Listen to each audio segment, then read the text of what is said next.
Hello and welcome to I Am Geek, and this is episode 106. We're back here with you. I'm Ryan. I'm here with my brother Chris and our good pal Catan. How you guys doing tonight? Swell. Oh, I'm doing. Oh, okay. You want to finish that statement, or that's just it? No, I'm doing. I'm doing. Okay. You know, like that's what the kids say these days. I'm doing. Really? No, I don't know. Like what kids? I don't know any kids. So I have no clue. What all the gamers are saying? Yeah, sure. Doing. Sure, someone says that somewhere. It's catching on. Do. I just do. They will now. Do the do. Yeah. Just doing. Hashtag I'm just doing. Mm-hmm. Get that out It's there. gonna be everywhere tomorrow. Just watch it. It's gonna explode. Well, we got a very special topic tonight that we'll get into. I'll stop that. But before we do that, just a quick update. Galaxy's Edge is open, officially open at Disneyland. We will be doing a podcast about that later on. I was trying to get the guys to come with me. I started this campaign on Facebook. Hey, pay for the guys to go with me. Everybody was like, "Oh, that's funny," but nobody wanted to give me money. So, No. Yeah, weird. sorry. I had an idea a long time ago when like the Kickstarter things started up, like the Indiegogo and all that stuff, or Indigo, whatever it's called. And that I was like, why don't people just start these things for themselves and say, like, I need some money, I want to go on this trip, I can make. And then I realized, oh, that's like for people that are trying to do better things in the world and not just go on trips. But I did write a blog. I do remember I wrote a blog one time because I used to try to blog. And I was trying to convince people to give me money to go to Disney World. I had this really convincing argument, I'm sure. So if you want to send Catan and Chris to Disney World with me in September, just let us know. Let us know. Yeah. We'll give you our PayPal account that you can send us money. But We have PayPal? I don't know. Well, I mean, I've got Oh, I've got one. or you can cash me. That's what the kids Cash say. You could cash send me, bro. You could send people money through like Facebook now. It's crazy. I don't think I would do that. I don't want to do that. No. I'm just saying anywhere. Yeah. It's like Facebook Yeah, Messenger. You can do it. It's weird. Yeah, well, people like for their birthdays and stuff on Facebook now set up like these like things like Fund or instead of give me a present, donate to this cause. donation things and stuff, and like I don't want to put anything through Facebook. Like, I don't. Oh well, when I said anybody want to donate money so Chris and Catan could go to Disney World with me, it said, "Would you like to set up a donate button?" And I'm like, I would. Yes, please. And done. And anyways, so Galaxy's Edge is open. I have been watching videos of it. I shouldn't have. I should have left it a surprise, but it's one of those things like I'm not going to Disneyland anytime soon, even though it's going to be the same in Disney World. Just like Tom Holland, you can't help but spoil it. I know, but I watched it, and the more and more I watch those Savi lightsaber builds, the more and more I want to do it. But I'm like, it's $200. I can't do that. But I'm like, well, it's not like I'm buying the $25,000 R2 unit that they have for sale there, So, Jeez, you should just do that. you should do that instead. Yeah, I think so. I wonder if they'll actually sell one of those. I don't know. It's just like, and part of me is like, can you just like sell me lightsaber for cheaper and not do the experience part of it? Because I just want to play with the kyber crystals. Because the cool thing is you can buy different colored kyber crystals, put them in the lightsaber, and it'll change the color of the blade and the sound of the blade, which is really cool. And you can 1 in 100 shot of getting a black kyber crystal.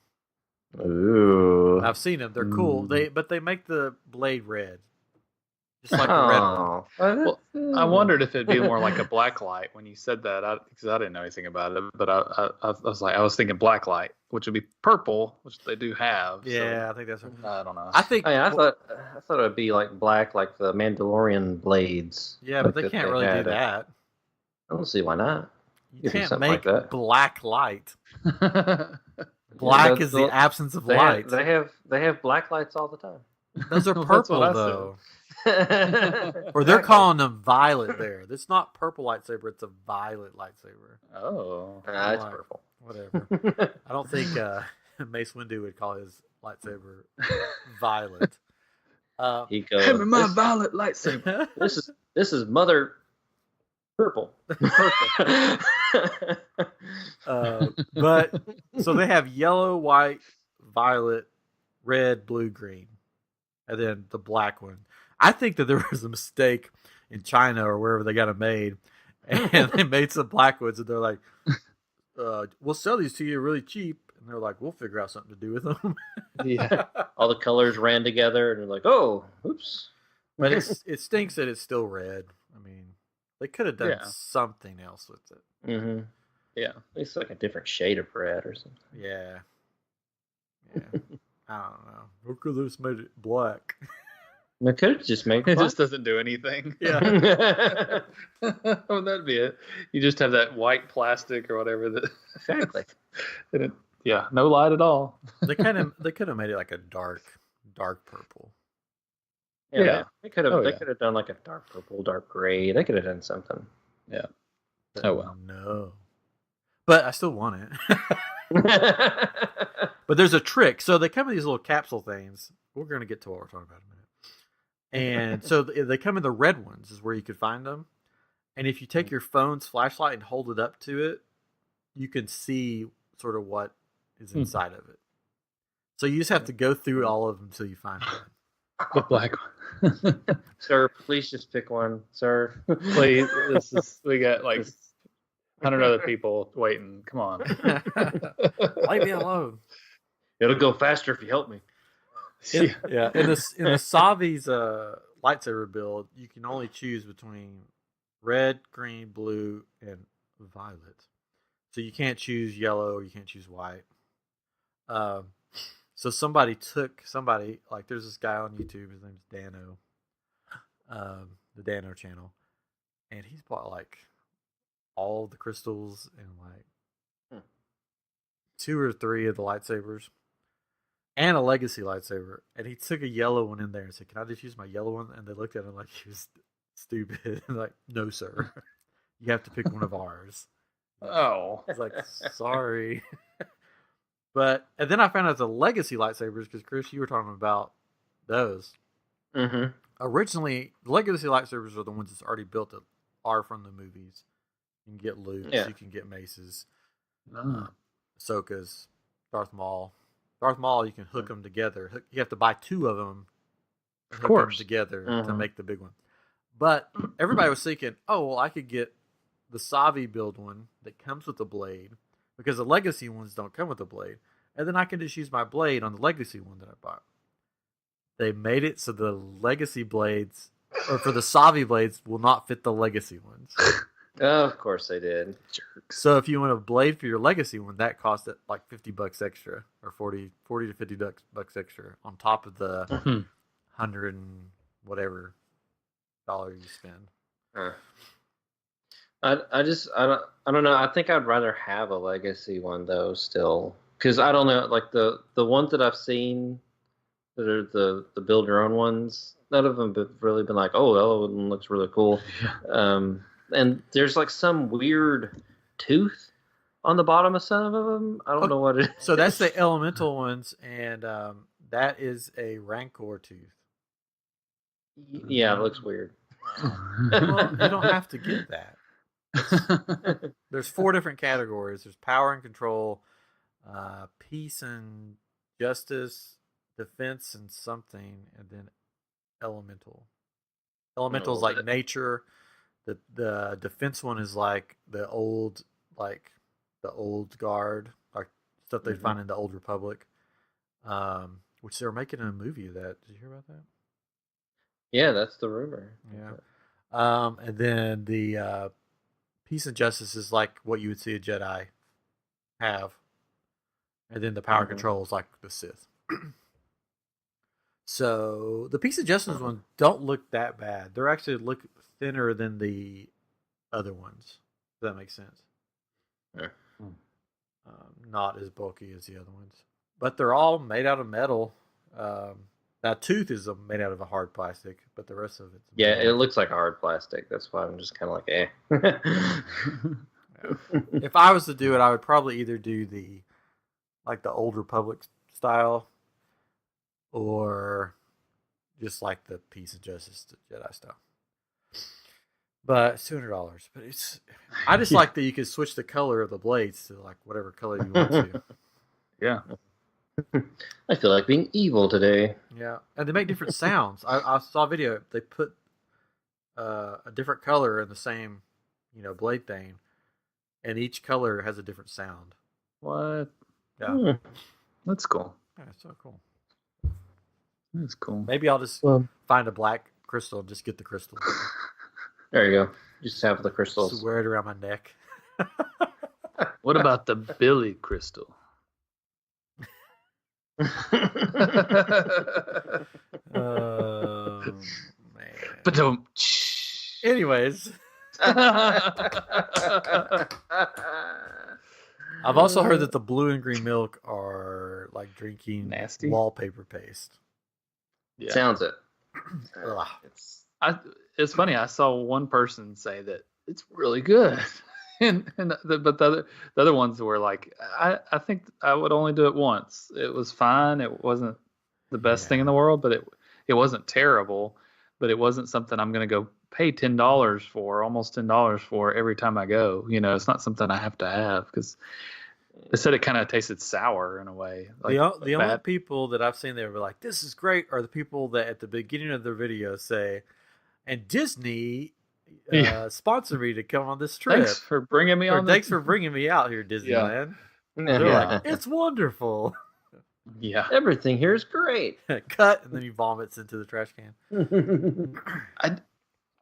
I guess I have a hard time thinking about too, like and I guess it's a little bit different, but it when I hear the word milk, I'm like, that's not something I want to drink when it's hot outside. But I think it's thinner than, and it's not like milk like we think of milk. It's coconut like milk. Yeah, and it's more like a I don't know, like a fruity drink, I guess. But from what I've heard, but I still don't. I don't really buy a lot of that stuff anyways when we're there. We'll get our desserts, but there's not a whole lot of crazy things that we go to get, and that's not something I came away from the movie like, that would be cool if they sold that. Really, after Luke milked that one thing and started drinking it, you didn't want to? I don't know why they thought that was like a really good idea, but I still think they should have had a giant creature above the dispenser, and it What do you see? Have you seen what it looks like where you buy it? The stand, they have these huge hourglass looking things hanging above you that looks like it has the milk in it, and they're all rusty and nasty looking. It's like, I want some of that. Delicious. Well, when you're in I was going to say the future. When you're in a galaxy far, far away, a long time ago, and things are kind of bad, then that's what happens. Everything tastes bad. Everything tastes bad. Well, it's like that gross thing that Ray puts in the water, the ration or whatever it was, the portion or whatever. Oh yeah. And it makes that muffin thing, and it's just like, that looks nasty. That was a real thing. I'm sure. Yeah. Yeah, and that they did. You could eat, and it did look good. But I can't wait to go and hear more about it. Sure. The Falcon looks pretty cool. I've heard that you want to be a pilot. The rest of the positions are sort of like, yeah. Kind of figured. The droid building looks okay. Like, it's kind of cool. You have this conveyor belt as the parts are going by, and you pick out your pieces, and it's like, that's kind of cool. And then you go to this little station and try to build it. The people I was watching, they were having problems building theirs, and they needed help. And there were only 2 people working it for 20 stations or something, whatever it was, and they were like, there's just not enough people. You know, they just need a few more people back here to help. You know, but especially when they first open, you'd think that there's going to be plenty of people wanting to do this. You might as well have too many people working it because you'll be fine. And but they said it was kind of cool, and it was. I don't know if y'all saw any of it, but it was cool because you can buy a thing to give your droid a personality. Yeah. And it costs a lot, but it was neat how they put it together and then they put it on this thing and it moves around and it kind of lights up and you get this little remote control and you can move around. I was like, that's pretty cool. I still don't think I'd buy $100. The Dano guy got one and he said, so is it worth it? And he goes, well, he said, if you buy 2 of them, it's worth it. Huh. Because once you get them home, they don't do anything. They don't What? have anybody they don't have anybody to interact with. In the park, they interact with the park. Oh. But when you get it home, it just sort of sits there like, yep, there's nothing around here for me to interact with. Huh. So if you have 2 of them, then they'll interact with each other. Well, so does that mean there's going to be people running around with these droids all over Star Wars But land? no, because the rule is, this is the dumbest thing. Just like the robes that you buy, you cannot have your lightsaber out and you cannot have your droid out. It has to be in the box or that expensive backpack that you buy. Oh, no. Well, how is it supposed to interact with things at the park? It will just, like, when you walk past stuff, you'll hear it in the box going, No. bloop, bloop. Oh. Thanks, box. I understand the reasoning. I mean, there's so much going on, and you don't want people like having saber battles in the middle of the area there. But that's kind of a letdown in a way as a somebody going there. It's like, oh, what do I do with this? Especially. I mean, that would be one reason for me to not get any of those things, because I don't go just to a park just to go to this one little area and then go back home. I'm going to go do all these other rides, go eat dinner, go shopping, whatever. I don't want to carry all that crap around. But you can get it sent to your room, right? There you go. For a fee now, I think. It's like you have to pay a fee. I think, Really? You got to pay a fee now? Or no, I think it's just for groceries. But anyways, you can have it sent to your room, I guess. I want to know, if I wore a straight up bathrobe to Star Wars Galaxy Edge, are they going to make me take it off? Well, it depends on if you're wearing anything underneath it. Well, I could be like, see, I wore my Jedi robe. Just get like a brown bathrobe, and you're like, what do you mean? This is just my robe. This is my native clothing. Yeah. Yeah. Oh well. Anyways, I didn't mean for this to turn into, let's talk about Star Wars Galaxy's Edge a lot, but that's what's going on. I mean, it happens. But it'll be interesting. It'll be interesting to see what they learn from this experience, which it's going to be a little bit different at Disneyland because of how they're doing it. But if they do some of these things at Disney World, like with the hour, you're there for 4 hours. You can get a reservation. If they'll do that, they're not doing it at Disney World. They've already said that. Okay. Well, I didn't know if they might change their mind. They're going to have early or extra magic hours from 6 a.m. to that's right 9 or something. Which I may do like one day when I'm there, but I don't see myself getting up that early. And they'll be open to like 10. One thing I thought was interesting, and I mean it makes sense, but they said that the rest of the park was you could get on any ride you wanted to because everybody was sitting there waiting to get in. But the thing is, they couldn't just wait there. They had to have a reservation. Yeah. But they said they assume people are just not going because they're like, well, I can't get in there and it's going to be crowded. I might as well not go. I guess is what they're kind of assuming. So it's like, man, that'd be the ideal time to go. Yeah, ride everything else. They already have changed the way to get into the cantina. First, it was like a line; you had to stand and wait. Now, because the line was basically wrapping all the way through all the streets. Now they've made it where you get they'll text you when you can come back in. Yeah. So they've done that. Anyways, let's get to what we're talking about tonight. Oh. We're like 20 minutes in. That's all right. So, it's summertime. Kids are out of school. You may have summertime. Yeah, you may have family visiting like I do right now. And you're bored. and you're looking for something to do. Got family visiting, and you're bored. Yeah. You're all just sitting Everybody's around tired. like, oh, what are we going to do?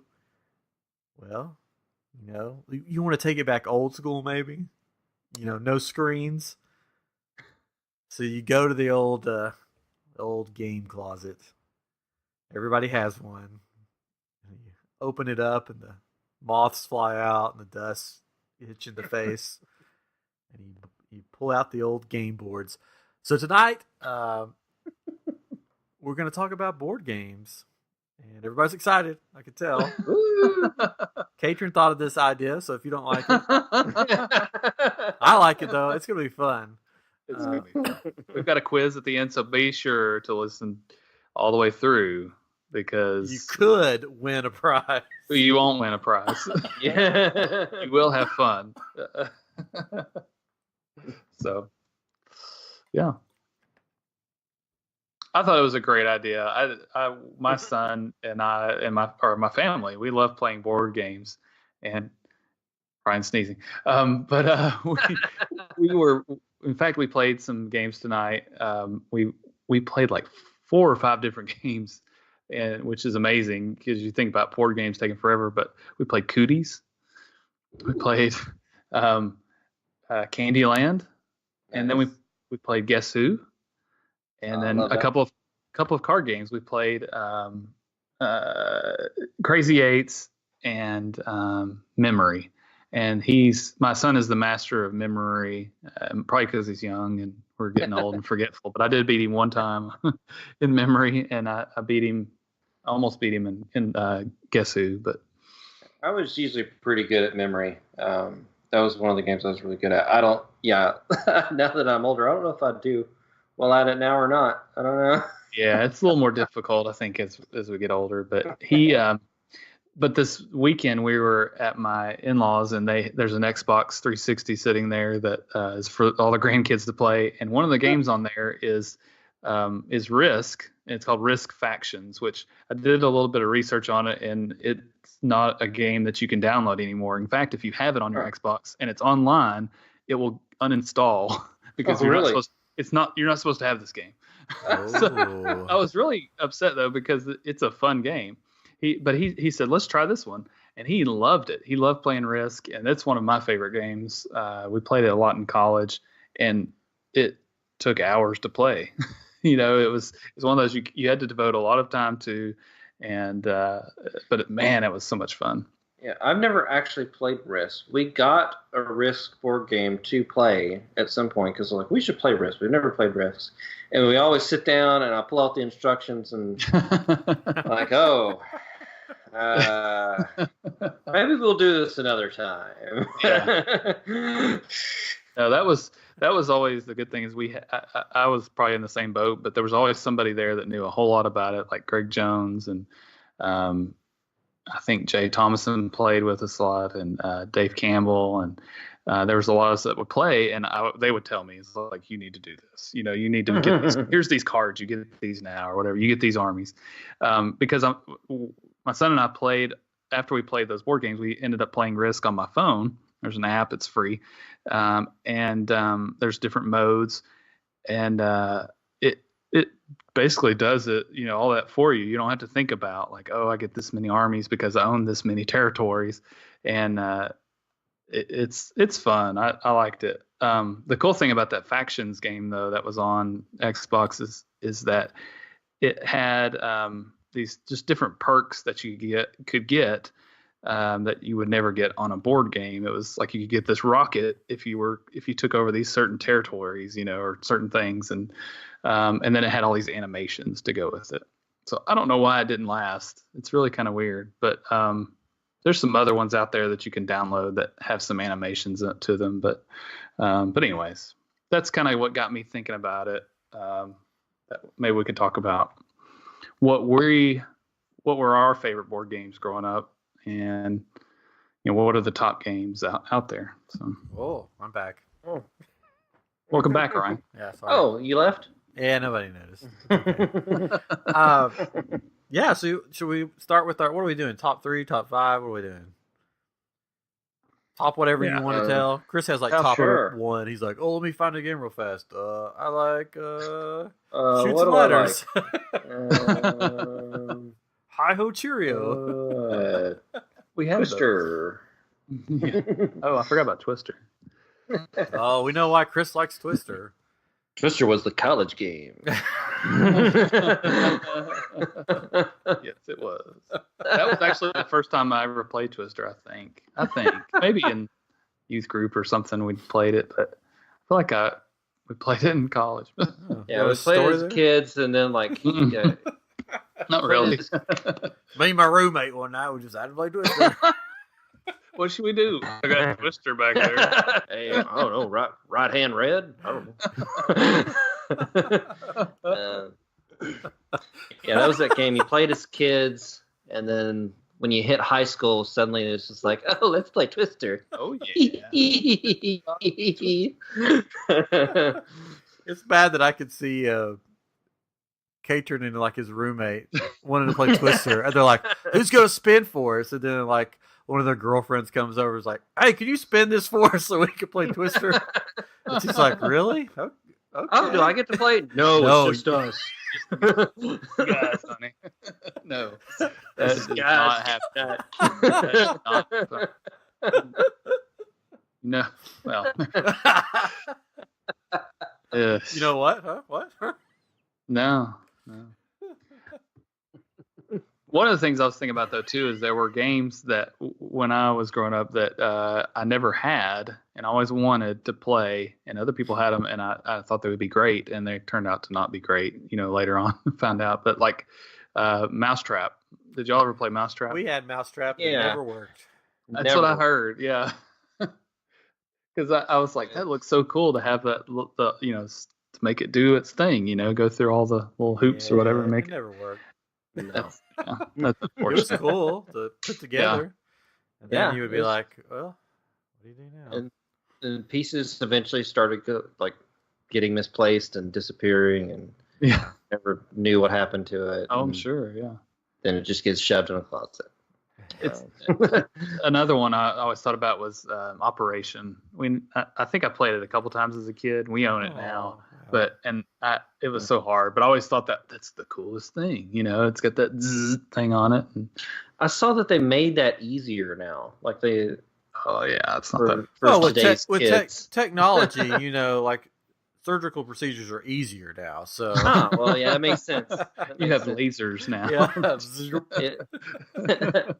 It comes with the nurse that you just tell the nurse what to do, and no, that's a different game.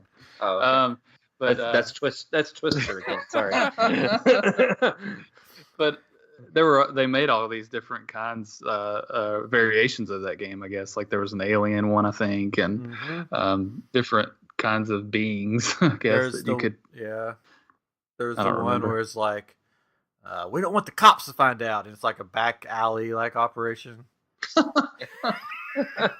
Yeah, there's that. With that one, you got to take the kidney out and then put it in a thing of ice. Yeah. And then it wakes up in the morning and asks like, "What happened, Charlie?" Wakes up in a bathtub. It's like, where am I?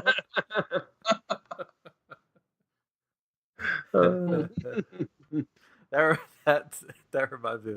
I watched a comedian, and he was like, I had knee surgery, and the doctor came in and he wrote his name on my knee, and I'm like, what are you doing? And he's like, so I remember which knee it was. He goes, can you please get me another doctor that will remember which knee without using a Sharpie? And then he was like, and then they said, who's your emergency contact? And I said, I don't know, another doctor?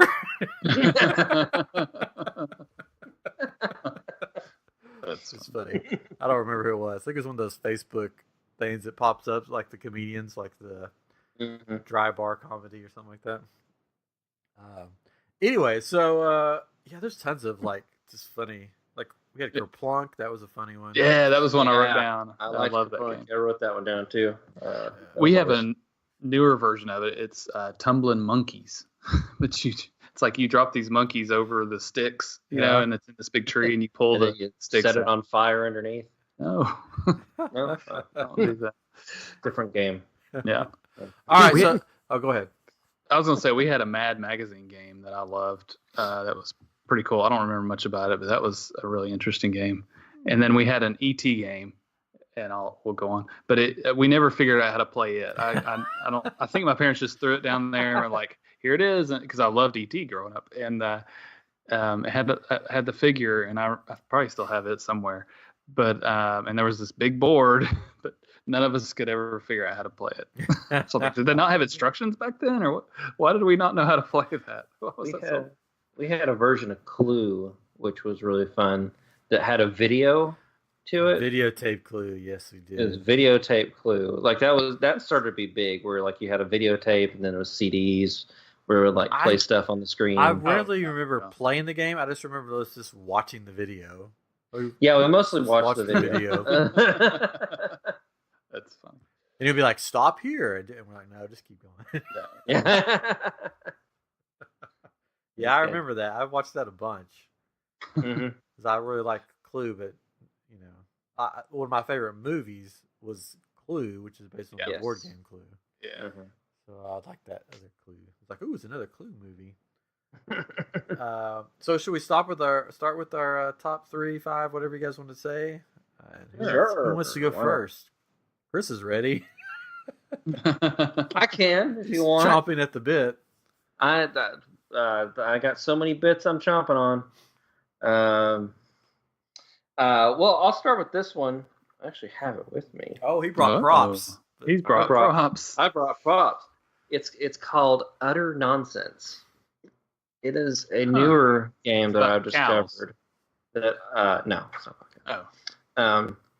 It's a fun. It's a card game basically. And so what happens is I wrote this down so I can know. What happened was you have you're playing with a group, and the players select a judge based on whose breath is the most repulsive. Then determining that they are the judge for the first round. You're handed all these different cards, like 4 or 5 cards or whatever, and each of the card has different sayings on them. Like the first rule of Pancake Club is syrup on the side.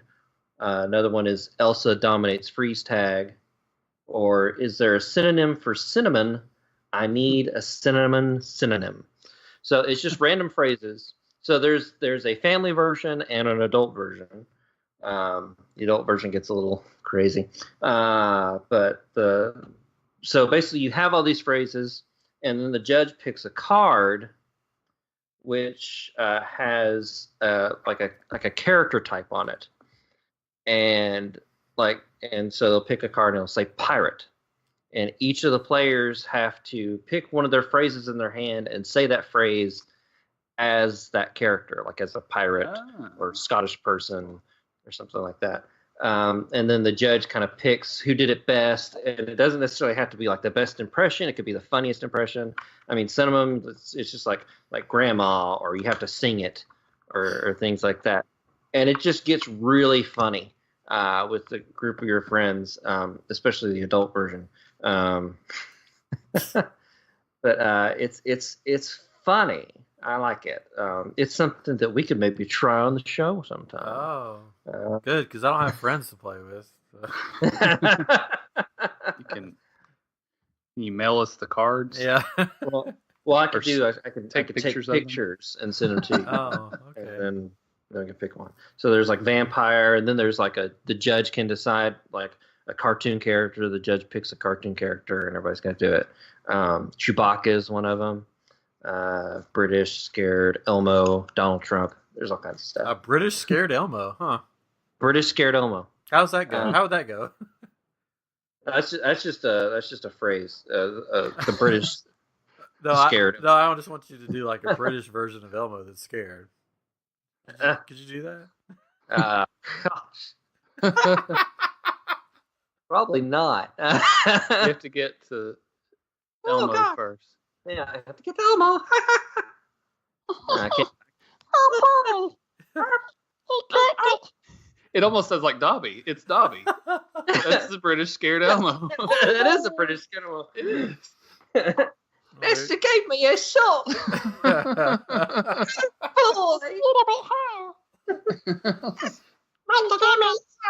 Oh wow, this is gonna be fun. Anyway, so your first game your top game is one that nobody's heard of. Okay, Exactly. Well, that's good. it's good. I like it. Sounds fun. Yeah. It's a fun game. It's a good game. I enjoy it. Got any more, or is that just it? That's all you can. Well, I can do more. Do we want to go around? Everybody do one? Or? Oh, we can go. I can do it. Is that your Yeah. top? Is that your top game? I mean, it's one of my top ones. Another one would have to be Settlers of Catan. Never heard of it. I've never played it. I know a lot of people have, and I never did get to play it. It always looks, and I'm sure it's not. I'm not meaning to offend anybody, but when I've seen people play it, I'm like, wow, that looks boring. Jeez. I'm like, what? I'm like, tell me about this game. Well, you've got to get some wood and some rock and some hay. And I'm like, that sounds so boring. There's lumber, wool, grain, and ore that you're collecting, and you're basically you're building like houses and roads, and it's almost like Monopoly in a way, where you're kind of like trying to get the most area and building and stuff, and like trading and everything. It's a fun game if you're a fun person. Oh, okay. If you're it's a really settler. fun in a group. It's really fun in a group because like you're trying to convince people to trade with you and do stuff, and It sounds so much fun. trying to trade wood for sheep. Oh, now that's fun. It's almost like there's plenty of video games that sounds like, right, like the RPG or or whatever MMO games, MMO whatever they are, like the World of Warcraft or whatever. You're gathering these things to build these things. It's of course a much bigger thing in World of Warcraft, but so it's a board game version of some of that. Yeah. I'm sure it's fine. And never played. Or Minecraft. Yeah, I'll do one more game, and then you guys can whatever you want. It's a game I played recently, which I found really fun, so we went out and bought it. It's another, you need like a group of players to play it. It's called Betrayal at House on the Hill. I've seen that one, I think. Yeah. So players all begin as allies exploring a haunted house filled with like dangers, traps, items, omens. And as players journey through the mansion, like new pieces are put on the board to kind of build the house out because you're kind of exploring. So each game is different based on that. But eventually the house like starts to get haunted by something. There's like all these different things there can be.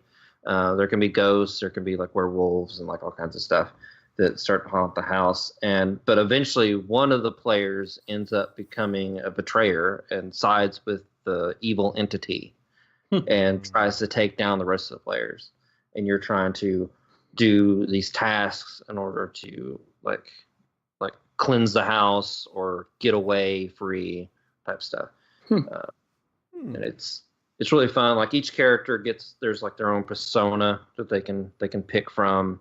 It's usually the typical like haunted movie characters, like a jock or smart girl or the dumb girl or the smart guy. Lots of dumb and smart people. Well, that's what like a child is scary movies are. Basically are. Like a professor and things like that. But it was really fun. Like, and you can like set like when we played it at Monica's house. We played it over there, and they set like a mood. They put candles out and turned the lights down. Way to go, Monica. Gotta get her back on the show. The mood was set. I'm surprised you didn't. One of your favorite games wasn't the game that I bought you guys at one time. I'm sure you play it all the time. all the time. Bean Boozled? Do you even remember what it was? It's a zombie game. Dead something. Dead Like Me. I think it's a multiplayer game thing, and we have to play it. Yeah, you just played all these other games with people. Well, they invited us to their house, and they said we're playing this. Dead of like it, Winter, don't I think. Dead of Winter, yes, that's it. I gotta figure it out. It's one of those like Risk. It's like, oh, look at the. It's got a Look at the manual. 4.8 review. I mean, stars. 4.8 stars. So It looks out really of good. 5. I wanna. I got it for you like years ago, so I mean, whatever.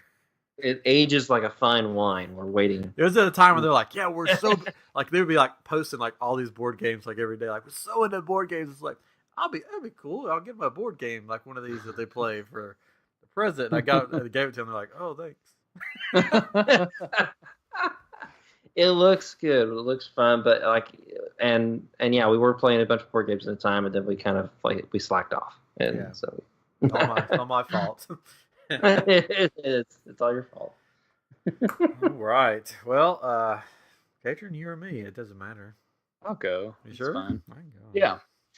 So one of my favorites we've already talked about is Risk. It's a lot of fun. The hard part about it though is just finding people to play it. Now that my son's into it, that's really exciting. But it's still, you got to have at least, to make it worth your while, you need at least 3 people. So we'll have to find somebody. Again, the good thing is we can play a mobile version of it or a video game version of it and have an AI player. So it makes it fun. I had this one game when I was growing up that was a version of it that another game I couldn't ever figure out, but it was fun to play with the parts because it was this big ocean board that was huge. At least I remember it being huge when I was a little kid, but it was this huge board and it had these battleship type things. It's not Battleship before you say Battleship. Is it Battleship?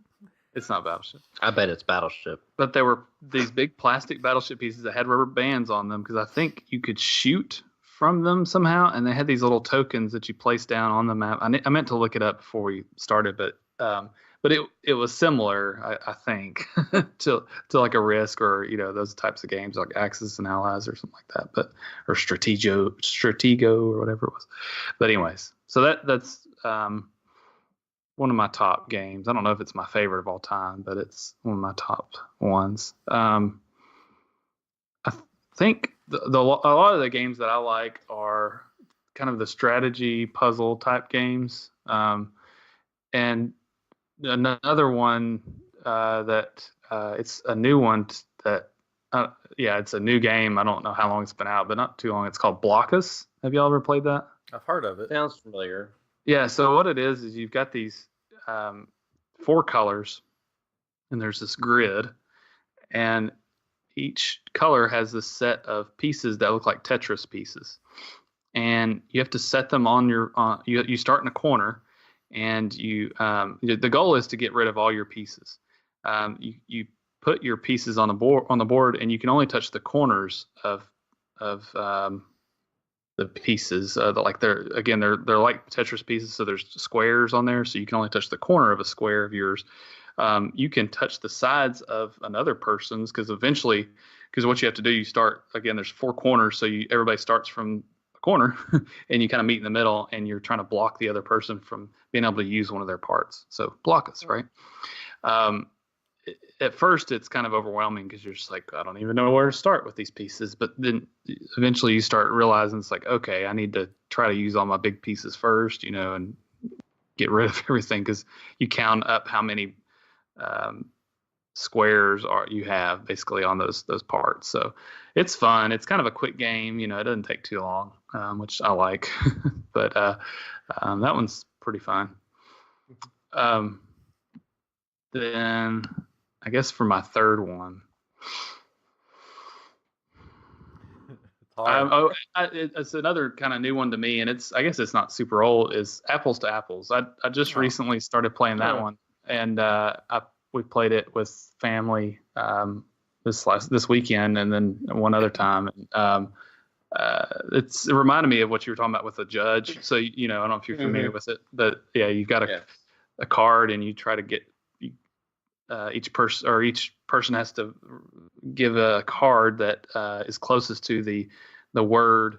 So what the word is mischievous, let's say, and then you have these cards that have a bunch of different words on them, like maybe it's a name of a person or mischievous, I guess is how you say that. Sorry, but there are different words on the cards, and you try to give something that is closest to that word, and then you have a judge that decides which one wins, and you switch judges. That's a lot of fun. So coolio. Apples to apples, yeah. I have one other game that I wanted to mention. That I played it one time, maybe twice, and it was one that you had, Ryan, and I think it was Beyond Balderdash. Does that sound? Yeah. Oh, yeah. So another one where you have a judge, and you have, you have these things. I can't remember now exactly, but other words, and you had to give definitions of it. It depended on what it was. That was the Beyond Balderdash part, and let's say it was a year, and it was. It was a date. It was a date, and you have to tell what happened on that date. Yeah. Or if it was a word, you have to give the definition, or a couple other things. And one of them was the true one. That's what it was. And then the other ones could have been false one. I don't know. That was a lot of fun game. Yeah. And we still have it. Yeah, we need to play it. I looked in the old game closet, and it's still there. But it's one of those games that's more fun with a lot of people, because if it's just 3 people, it's this is getting old. But, Yep, there's a picture right there. It's down in the corner. Yeah. Oh, what happened? Anyways, all right. So let me stop with my top favorite game of all time, because I have one. Did we talk about it before? We have talked about it before. Okay, go ahead. So I don't have to go into too much detail. You can go back way back in the episode and find it. I think the title of the episode is actually the game. Yeah, it is. Top favorite game of all time. And I don't have it, and it's so sad that I don't have it. You could buy it on Amazon. I found for $200. Oh, Lord. Oh. Yeah, I think you can find it on eBay probably, but it's probably for the same amount. It's Star Wars Epic Duels. And it is amazing. So basically, it's the boards look like there's different boards. So there's multiple boards that come with the game. So it should be called a boards game, I guess. So different locations, they have the carbon freezing chamber. They have the Emperor's throne room. All these different boards, and then they have little miniature figures of the Star Wars characters, and you get a main character and a minor character. So you could have Han Solo with Chewbacca, or I think it was Luke and Leia together, and Darth Vader had stormtroopers or something, and the Emperor had the rear guard. And you have a deck of cards for each player, or each of the characters, and they have attack, defend, special abilities on the cards, and you start with 5 cards or something like that, and you battle each other until there's only one person left. So you're trying to kill the other players off, and each character has their own ability, so it's cool. So you got to figure out, if you're facing the Emperor, how you're going to defend against them, and you can only move spaces across the board, and if you have a lightsaber, you have to be beside them or diagonal. If you have a blaster, you can shoot from across the board. It's just so fun. And we would play. One of my people in one of the bands that I had, they had it, and we would always play, and we would take it with us wherever we traveled, and we would play. And it's one of those games you stay up all night playing. And he loved it so much that he made his own characters and own character cards. So he would buy miniature characters, and he would make up the cards. And he would find people that made them up, and he'd print them off and stuff. So we had every Star Wars character known to man, and it was so much fun. Because you had to figure out okay, Boba Fett's cool, but is Boba Fett gonna beat these other players? You got to be careful who you choose and and all this stuff. And if your main character dies, then certain minor characters will die too. So if you had Darth Vader and his stormtroopers, if Darth Vader died, then his stormtroopers died with him. But if you had like Luke and Leia, if Luke died, you could still keep playing as Leia, even though she was the minor character. And I know she's not a minor character; it was just a game. Blasphemy. So if anybody wants to get that for me, that's Just, one day I'd like to add to the collection. But it came out like when the prequels were out. I think like episode 2 or something. Because it had like Geonosis and stuff on it. Or was that? Yeah, that was 2. Episode 2, I think. So that was cool. My second favorite game is my favorite games are the games you play with like this with like a bunch of people. Yeah. It's Hero Quest. You remember Hero Quest? No. I remember the name. I forget what you do. It's like a knockoff version of Dungeons and Dragons. So that's right. Yeah. Yeah, so Milton Bradley put out a knockoff version of Dungeons and Dragons called Hero Quest. Somebody gave it to me a long time ago, and we would sit in the basement and play that. Let's see if I can show you a picture. That's the front of the box. You guys can't see listening, but Yeah, I remember playing that. I still have it. I'd love to play it sometime. But basically, it's like Dungeons and Dragons. There's a game master revealing the maze-like dungeon. You have a wizard, an elf, a dwarf, barbarian, and you venture forth into dungeons on fantasy quests. And there's plastic miniatures and 3D furniture. Because it makes the game very approachable. Oh, okay. But it was cool. It's sort of like I've never played Dungeons and Dragons, but I guess this is what it's like. I believe so. I never played it, but a friend of mine made a game like it one time, and it was wrestling. Oh, cool. So yeah, it was really cool because it was like you somehow you rolled for this certain move, and then you would roll for how much damage it took, and it was a lot of fun. I think we played it like once though, but it was cool to think about. It's oh my goodness gracious! Sorry, just to be curious, I looked it up to see what can you buy that game now, Hero Quest? On Amazon, someone's selling it for $796. I just saw that. Oh, like I saw that. I'm like, that's how we can fund our trip to Disney. Because there's an ad. Hero Quest. Yeah, there's an ad that says get Hero Quest on Amazon.com from $179 to $796. Wow. Eligible for Super Saver shipping. Oh, well, there you go. Wow. Can I sell that thing for $700? Sure. How is that more than Star Wars Epic Duels?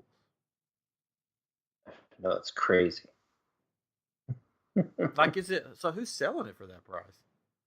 I don't know. Is somebody buying it though? I mean, it could just be somebody. Yeah, I mean, someone. Oh, yeah, nobody's gonna buy it. It's just gonna sit there. Yeah. But there's only one for sale, and it's that price. Well, it says there's 2 left in stock. At that price? What's the range? Or you said that it starts at 170. Is it missing pieces? Just the one that I saw is like $797. What's it on eBay? Let's find out. That's why I was looking on eBay. Let's see. $149, $100, $149, $149, $259.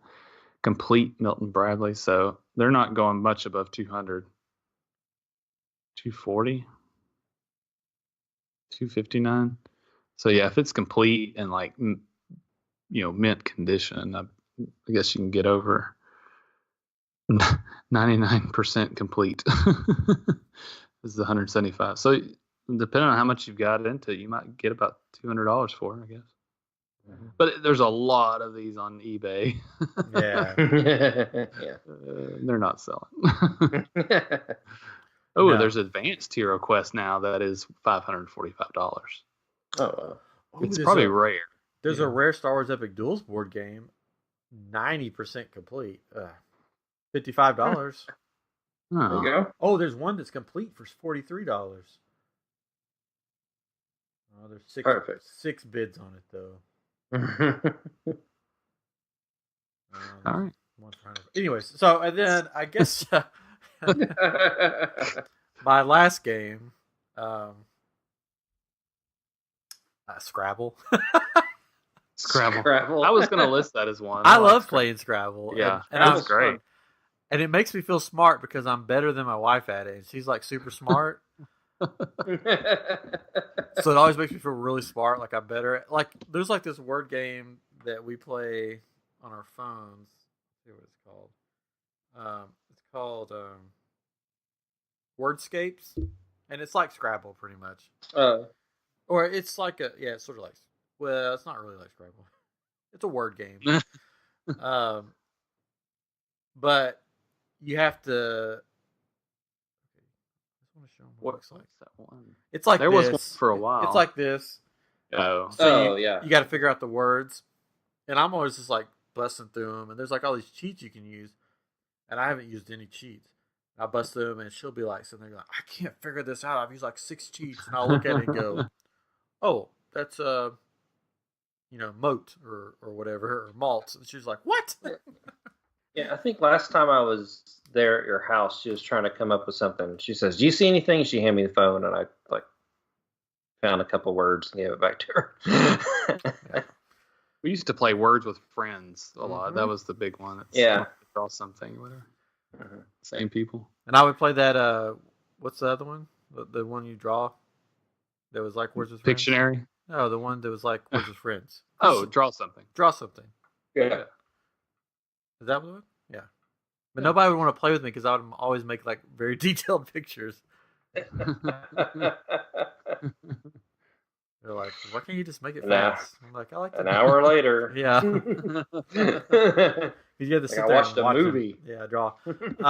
So yeah, Scrabble. I like Trivial Pursuit too because for some odd reason I have like 50 billion facts in my head or stuff like that, and I can just remember stuff like that. So I always win at that too. Yeah, Disney Trivial Pursuit.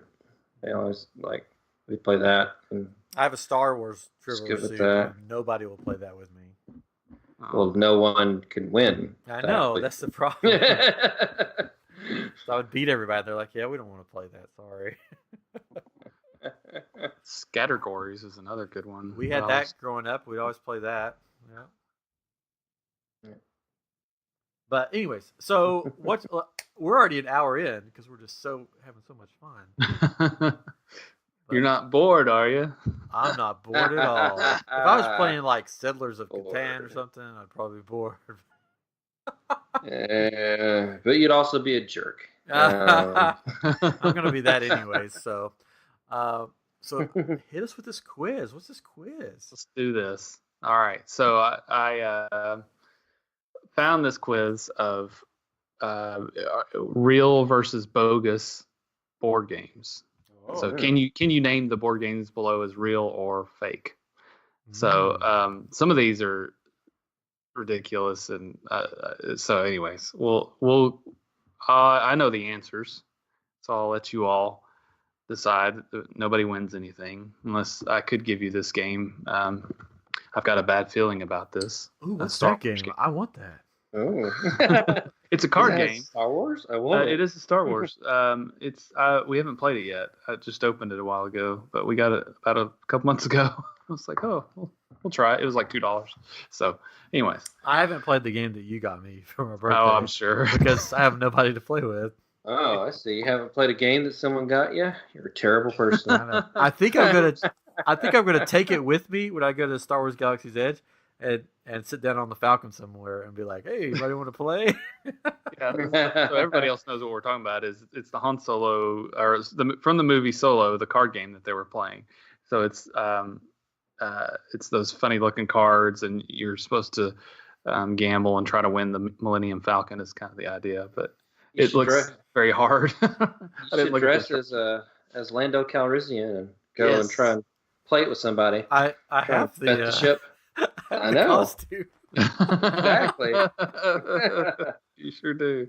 I don't know if we've told that story. My wife bought a bunch of Star Wars costumes on sale, and one of them was Lando. She was like, "You wear this?" And I'm like, "I don't think I can wear that."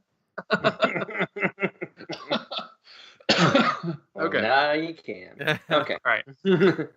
All right. So there are how many ever of these? There's 20 of them. All right. 20. Yeah. And what we'll do is we'll go through these fairly quickly, but the real ones, I've got them pulled up and we can talk about them if we're not familiar with them. So the first game is Blood Bowl. You think that's a real or bogus game? Well, Blood Bowl. I've played that game when I had kidney stones. Ooh. It's like, will it be a blood bowl? I'm going with real. Sure, yeah, I think real too. It is real. Yeah, it sounds ridiculous. Yeah, it sounds too ridiculous. So here's the quick description here. Blood Bowl is a game of fantasy football. Which, would you have guessed that? I don't know. The basic game features a match between two teams drawn from a number of fantasy archetypes, playing a warped version of American football. There's actually a video game that you can get that is Blood Bowl as well. So when I saw that at first, I was like, well, I know there's a video game. So is it the same thing? And I think it is. That's interesting. But Blood Bowl. All right. So very good. All right. The next one is Dingo Bingo. Dingo Bingo. If that's not real, it should be real. Dingo Bingo. I'm gonna go with nah. I think it's real. All right.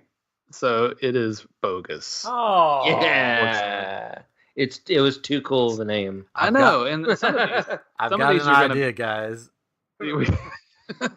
Dingo Bingo. Let's make a Dingo Bingo game. Yeah. Maybe the dingo ate your bingo. Yeah, and some of these you're like, why isn't that a game? And then others you're like, why is that a game? But so all right, so the next one is Ghetto-opoly.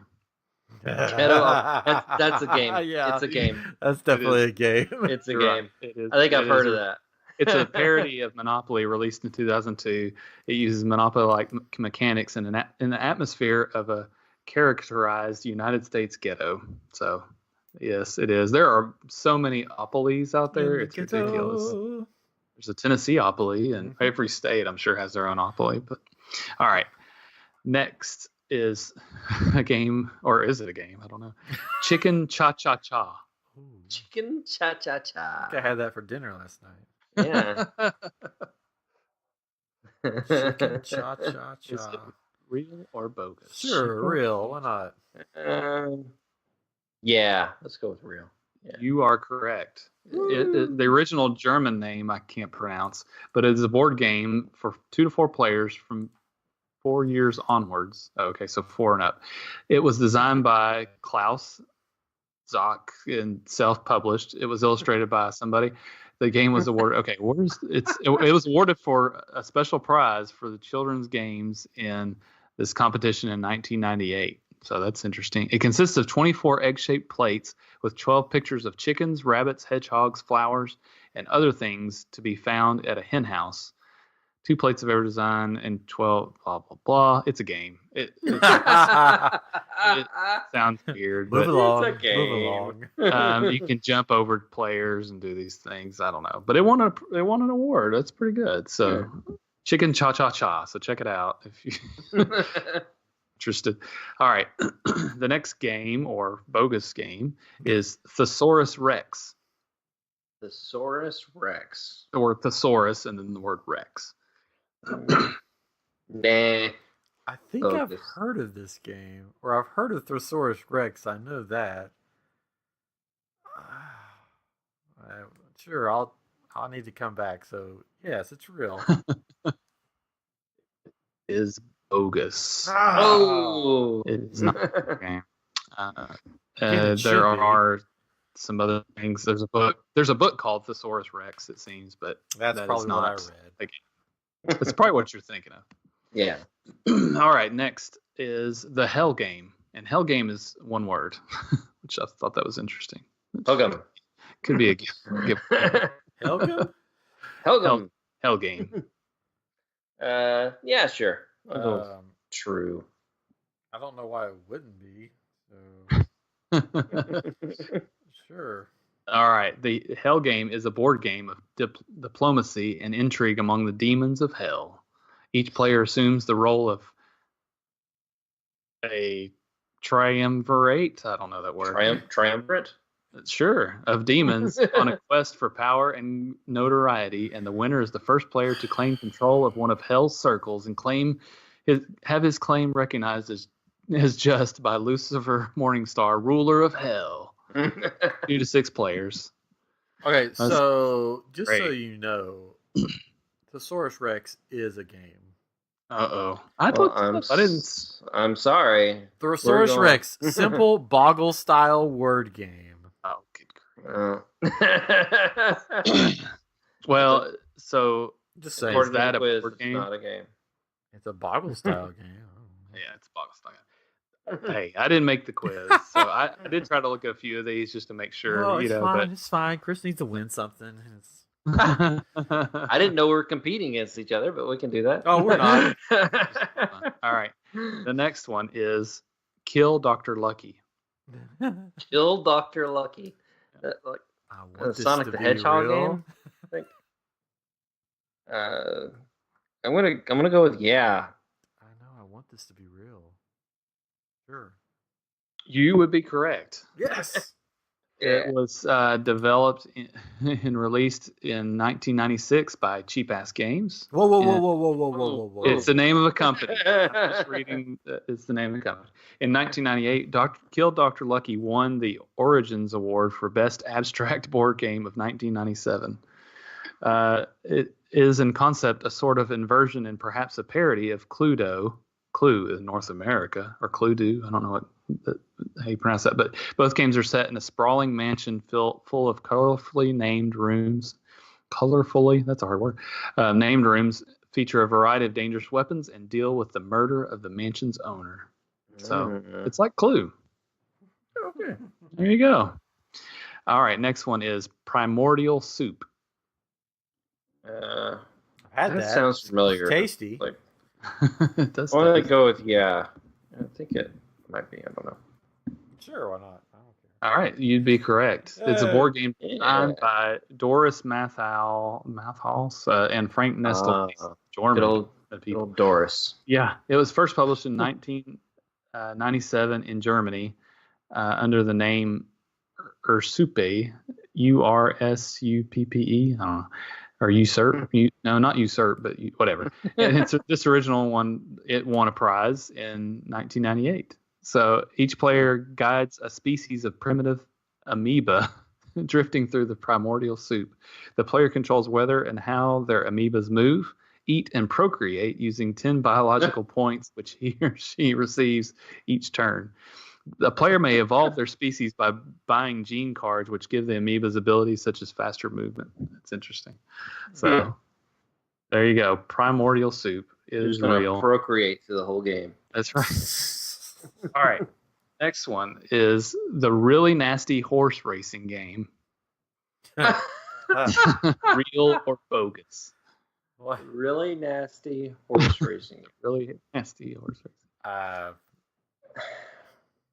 Yeah, sure.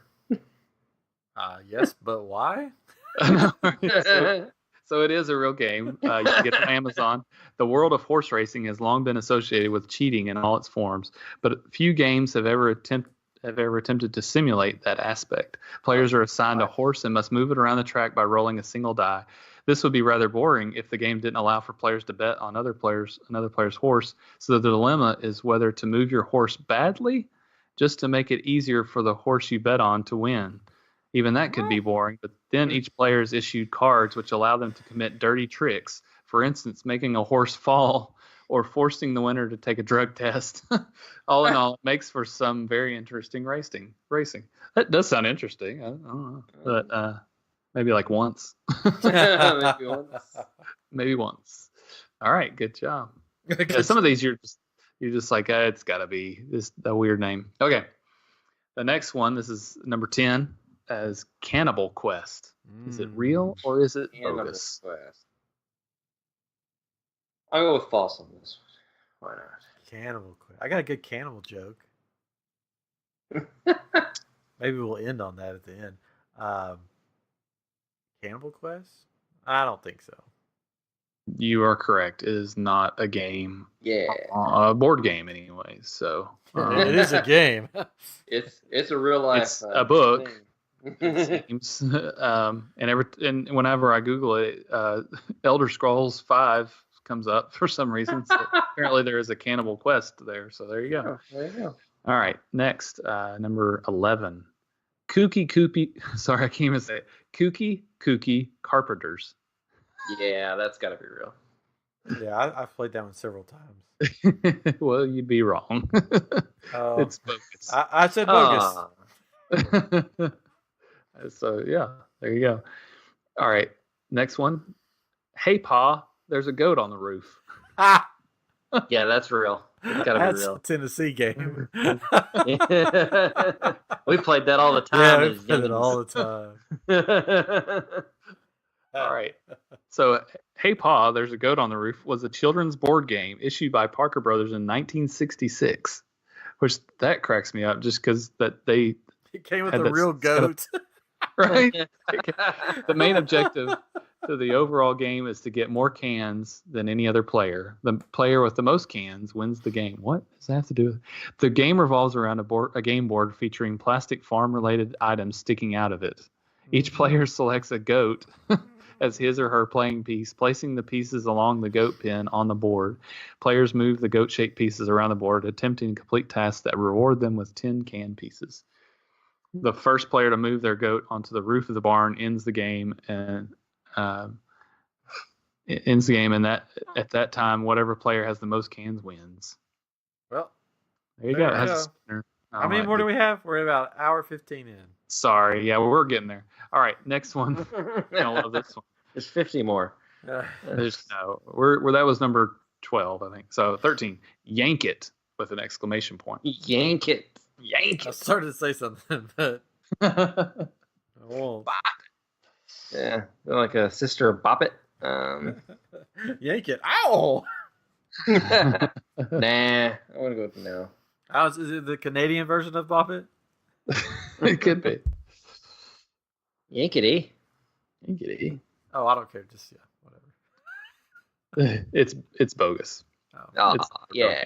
So, Yeah. good I, job. I sort of stopped keeping score. That's the game Yeah, for our it's fine. listeners. They can go back and figure out Tell who us the the winner is. score. That's the game. Yeah. There you go. All right.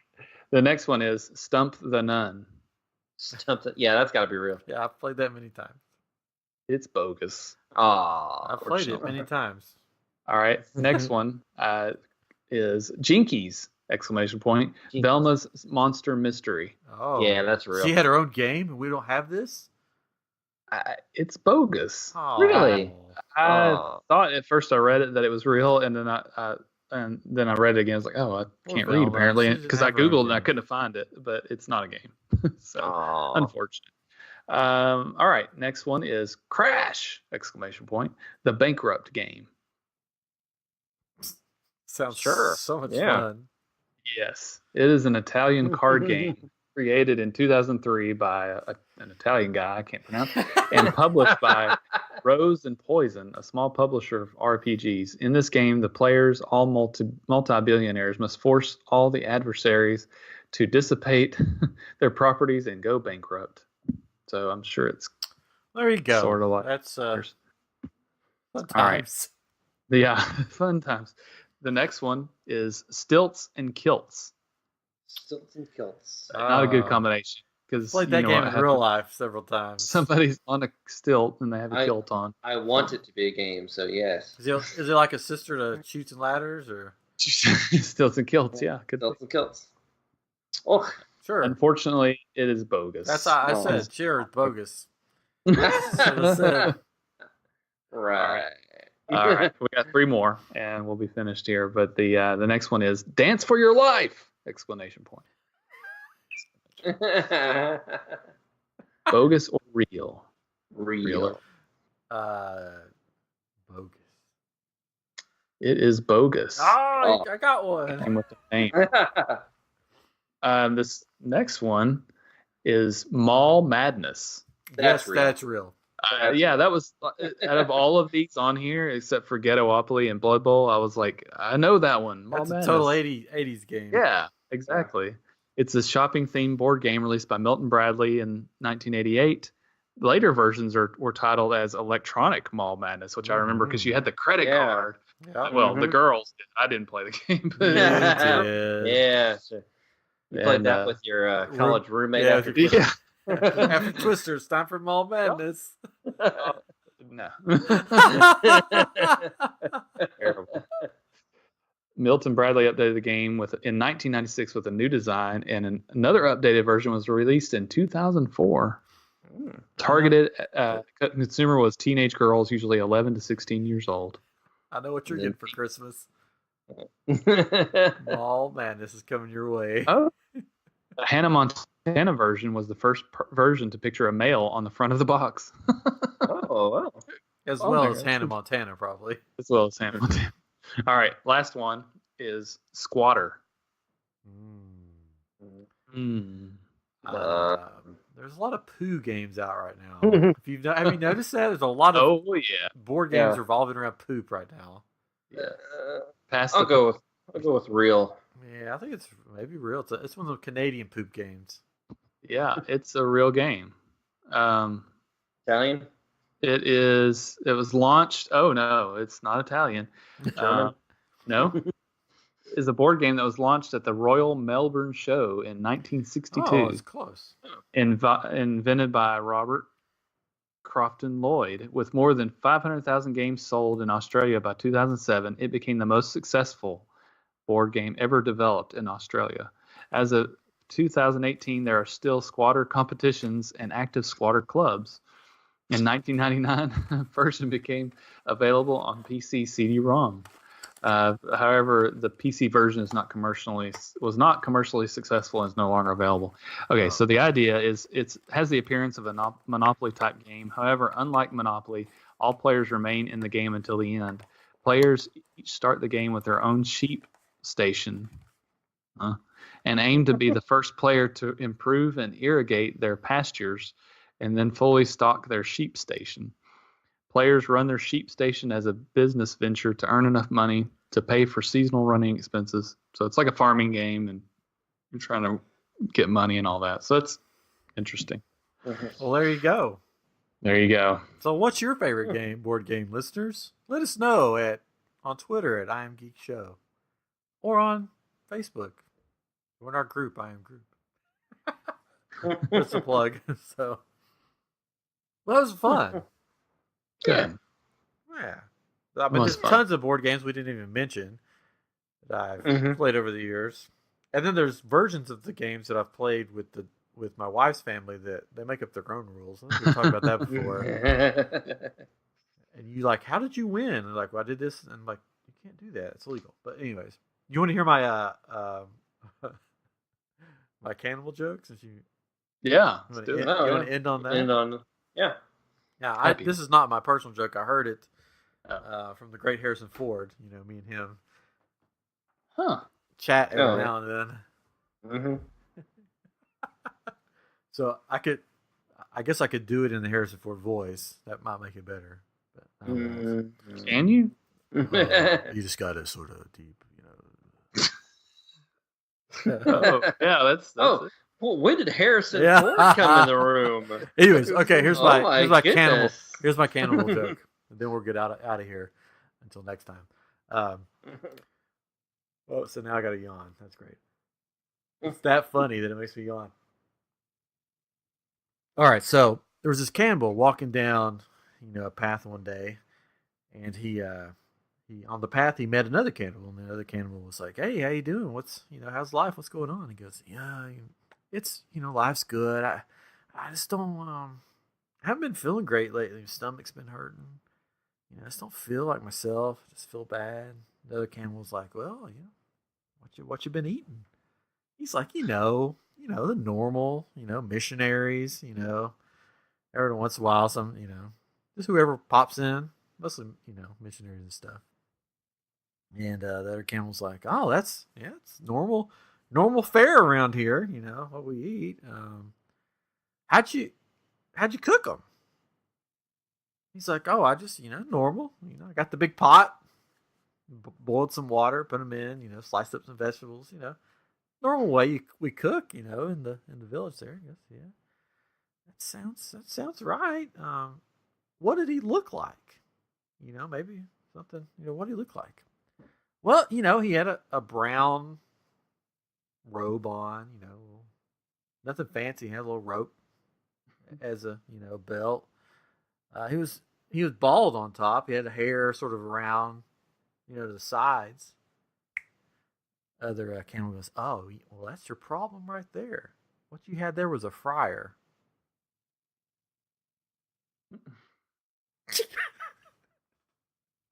I don't get it. You got to fry them up, and you can't boil those. Like fryer chicken. So you fry it. Fry them. Oh, that's hilarious. Our parents thought it was hilarious, and Jimmy Fallon thought it was funny when Harrison Ford told him. But I have a quick cannibal joke.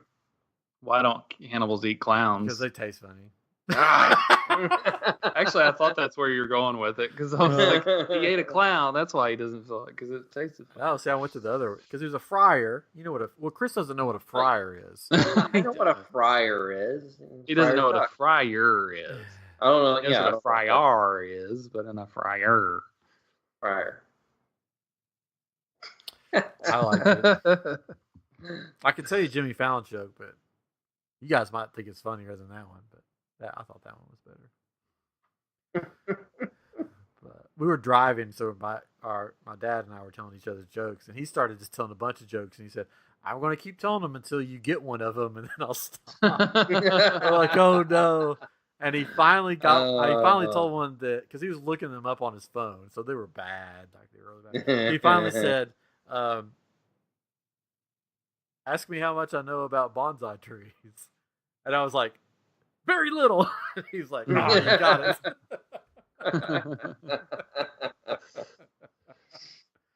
So that ended the jokes. Anyways, so I'm glad you got a kick out of it. I hope the listeners laughed, because they know humor. And that's why they listen to us, I guess. Maybe they don't. It's a fryer. Anyways. All right. Well, that's been episode 106. I hope you've enjoyed the board games and haven't been bored by us talking about them. But we got a special guest coming up in a few weeks, so that'll be fun. We got a lot of stuff going on over the summer. So tell your friends, let everybody know. And again, if you're on Podbean, give us a comment. That helps out a lot. If you're on Apple Podcasts, leave us a comment and rate us 5 stars. 5 stars. Until next time, this has been I Am Geek. Bye-bye.